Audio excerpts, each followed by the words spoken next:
ఈ నెల 16వ తేదీన ప్రధాని నరేంద్ర మోడీ పర్యటనను విజయవంతం చేయాలని కర్నూలు జిల్లా తెలుగుదేశం పార్టీ జిల్లా అధ్యక్షుడు తిక్కారెడ్డి కోరారు. పార్టీ కార్యాలయంలో ఏర్పాటు చేసిన విలేకరుల సమావేశంలో జిల్లా తెలుగుదేశం ఎమ్మెల్యేలు, ఎంపీలు, జిల్లా తెలుగుదేశం పార్టీ ఇన్ఛార్జీలు పాల్గొన్నారు.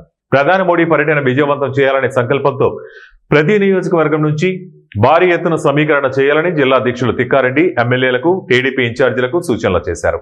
అనంతరం జిల్లా అధ్యక్షతన తిక్కారెడ్డి మాట్లాడుతూ ప్రధాని మోడీ పర్యటన శ్రీశైలంలో ప్రత్యేక పూజా కార్యక్రమంలో పాల్గొని ఓర్వకల నుండి నన్నూరు టోల్ ప్లాజా సమీపంలో ఉన్న రాగమయూరి ఆవరణంలో సుమారు 400 ఎకరాల విస్తీర్ణంలో ప్రధాని మోడీ సభ ఏర్పాటు చేయడం జరిగిందన్నారు. ఎలాంటి అవాంఛనీయ సంఘటనలు జరగకుండా ముందస్తు చర్యలు చేపడుతున్నట్లు తెలిపారు. నమస్కారం.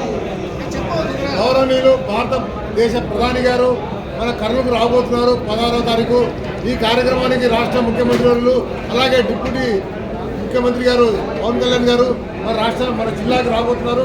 కావున ఈ కార్యక్రమాన్ని విజయవంతం చేయాలని కర్నూలు పార్లమెంటు తెలుగుదేశం పార్టీ నాయకులు, కార్యకర్తలు, ప్రజలు అందరూ పాల్గొని విజయవంతం చేయాలని.